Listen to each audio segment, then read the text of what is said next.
Rightio guys, so as I said last week, give me a couple of minutes and I'm going to have a lot of this stuff ripped down. I just wanted to quickly show you first though was this front tyre, so that's off the thing. See how that does not spin? I believe that's because of the brake is partly jammed on. Alright, let's get these wheels off. We'll start with the back one.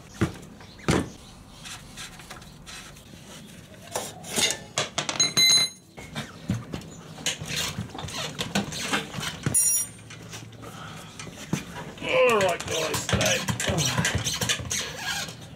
that is the back wheel out. Rightio guys, front wheel.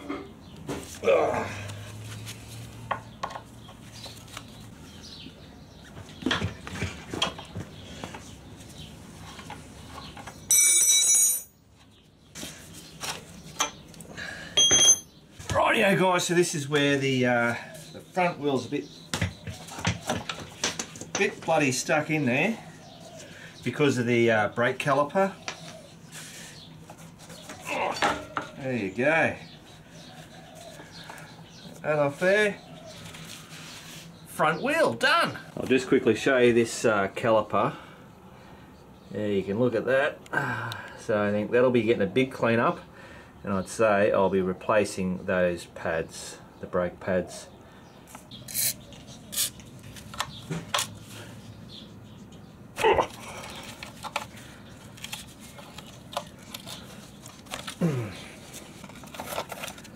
Beautiful. Mudguard done. There you go, folks. Alright, one pod. Obviously already undone it all. Couple of bolts. Now I'm leaving the bolts in there.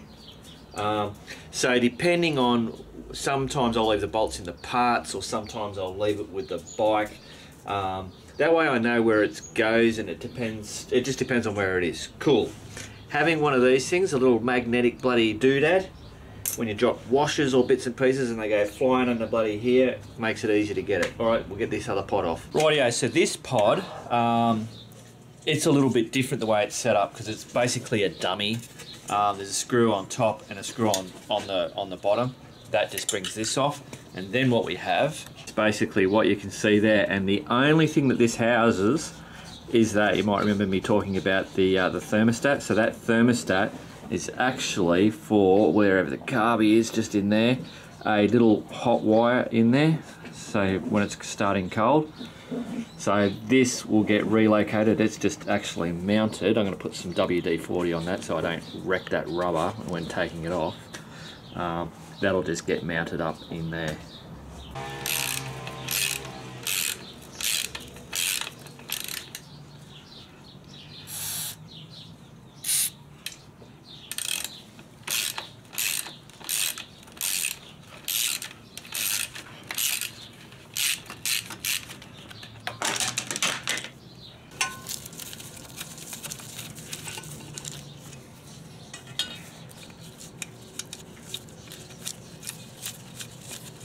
These guys, check that out, eh? That is, you can't move that at all. That should slide backwards and forwards.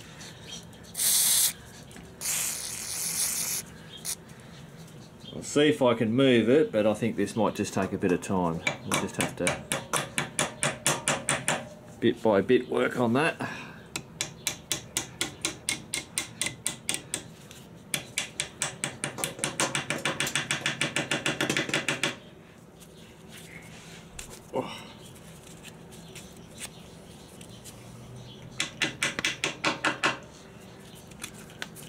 There we go. Cool, that is savable. Give that a real good clean up and that'll be all good again. So I'm just taking off this plastic side cover. There was 3 of those JIS bloody screws, which I'm managing to do with a normal bloody Phillips head. But down here, they decided that, can you see that? I have to take this off just to get that cover off. Obviously that cover doesn't, I don't know, I suppose you don't have to take these covers off very often to do any maintenance, but it just seems a silly idea. So that's the gear selector, and that plastic thing goes around that, so if you want to take this off, you have to remove this as well.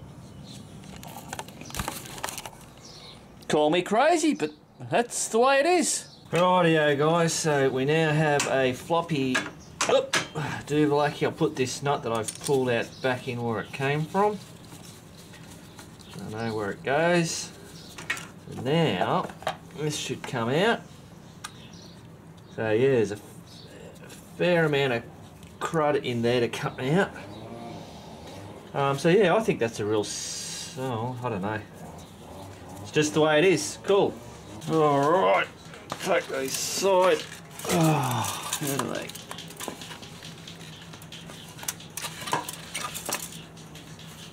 Oh yeah, alright, yep, cool.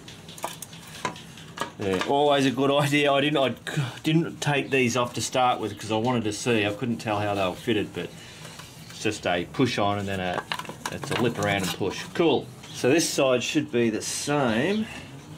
Just make sure I'm pulling the right. One side's going to be a push on and the other one's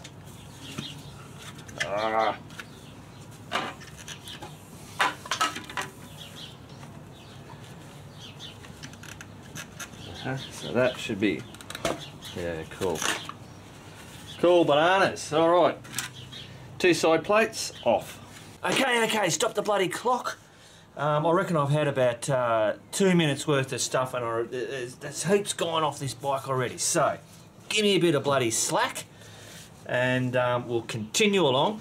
Now, I just want to, as I'm doing this, because I want you guys to, it's a little bit educational. I mean, I'm not an expert, as you guys know.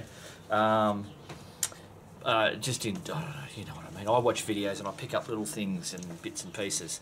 So this WD-40, or the Maxima bloody MPPL or whatever, any of these dewatering, bloody rust loosening types of sprays, is what I'm just, every time I do it, even before I try, just because there's so much rust and they've bought it and I don't think they've done too much to it.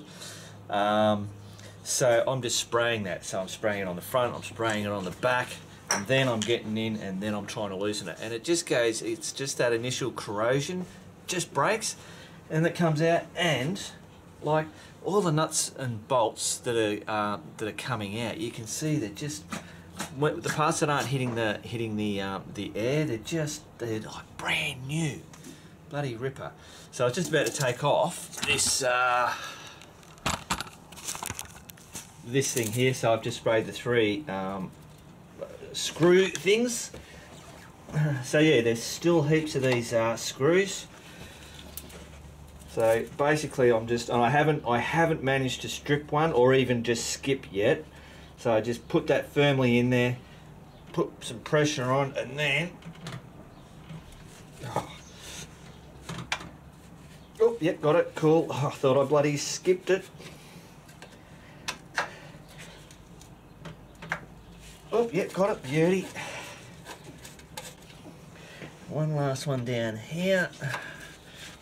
Oh, can't push too much. Oh, settle down there, mate. We don't want you falling off. Oh, mate, can I get you to give me a hand?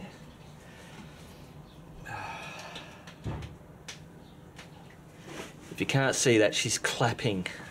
Can you just hold that bike there? Stop it while I push really hard. You're pushing towards me? Towards you, yeah. Got it. Beautiful. Thank you very much, baby. You're an absolute treasure. Beautiful. One shitty looking chain guard removed. Rightio guys, it's dark time. We've had tea. You can hear that noise. It's snowing in the bloody woodshed. Nothing I can do about it. So now I want to take off this back fender. There's a screw here that was actually holding that on.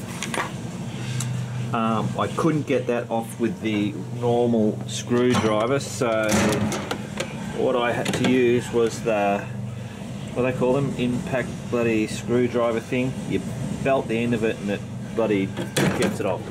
So use that to loosen that, and hey presto, no worries at all.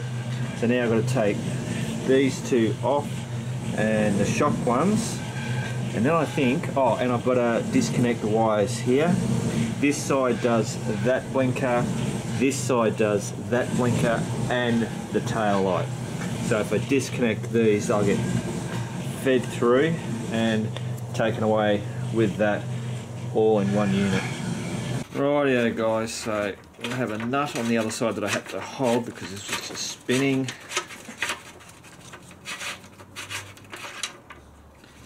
Beautiful. Now I've got to work out, I'll have to cut those zip ties.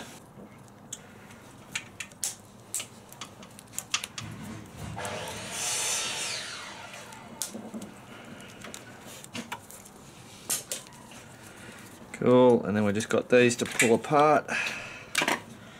And now that's free to come away with that. So on this side, everything is color coded, all different wires, so I should be pretty well right. Done. Alright, so now I just got the shocks.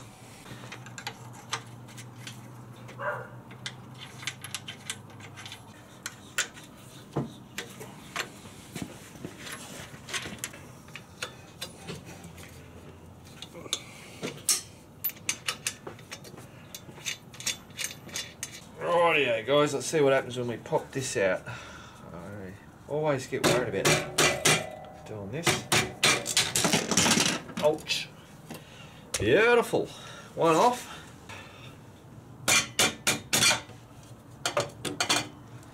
Done.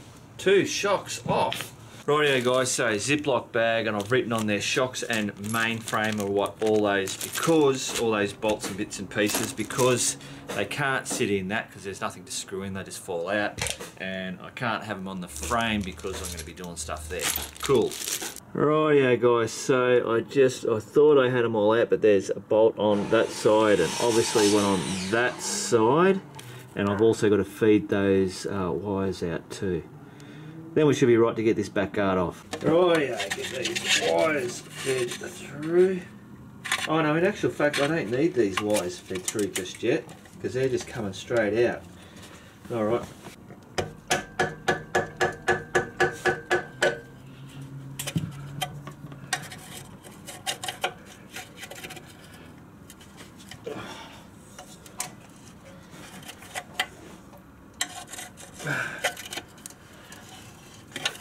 Rightio guys, we're just about there. I've got one side off.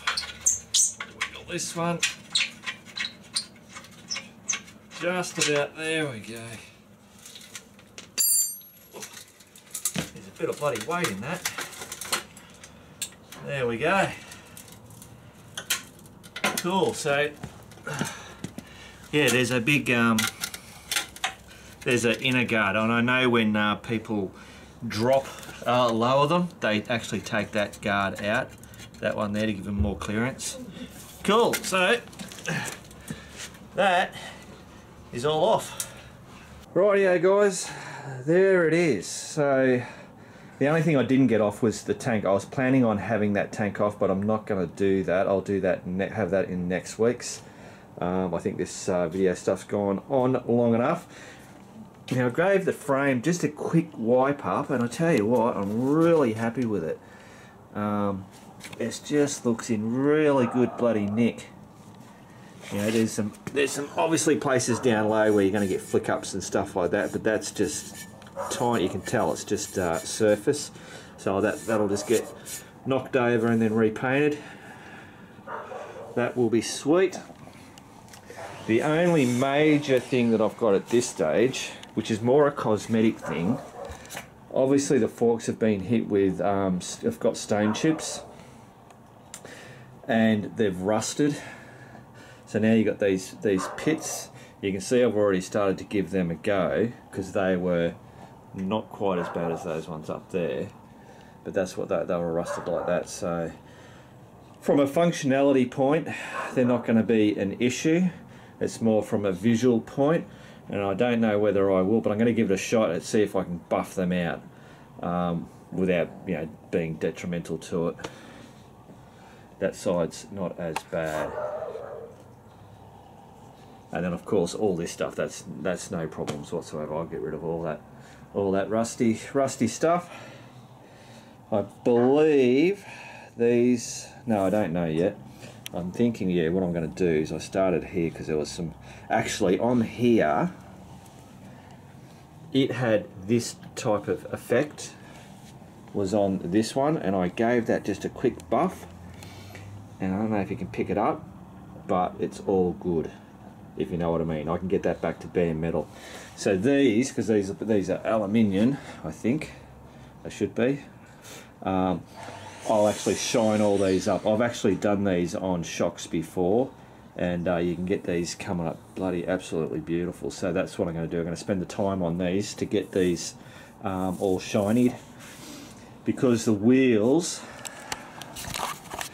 I think the wheels are too far gone to try and get them back to chrome. So I'm going to black them out so they'll get all sanded all back and everything, and then they'll just get coated black. Alright, I think I'm just waffling at this stage.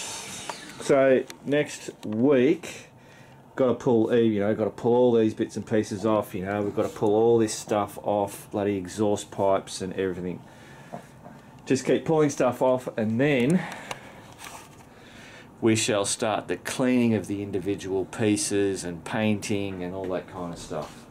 And then hopefully, as we get more bits and pieces, then we'll start putting it all together and all that kind of stuff. Now, I will mention that I did try to look at getting a new set of front forks, and to get them from China, it was over $400. So it was like budget bike build, 400. That does not compute. So we've just got to work on buffing those things out, trying to make it look pretty. Obviously, I'll get those seals done and they'll get re-oiled, so they'll be back to bloody being sweet. Alright guys, so that's it. Budget bike build Virago 250 is on track. If you want to support the bloody bike build, get on Patreon and jump on them, bloody get yourself, and then you might be able to buy the bike. Cool. Alright, back to Man Cave Tuesday.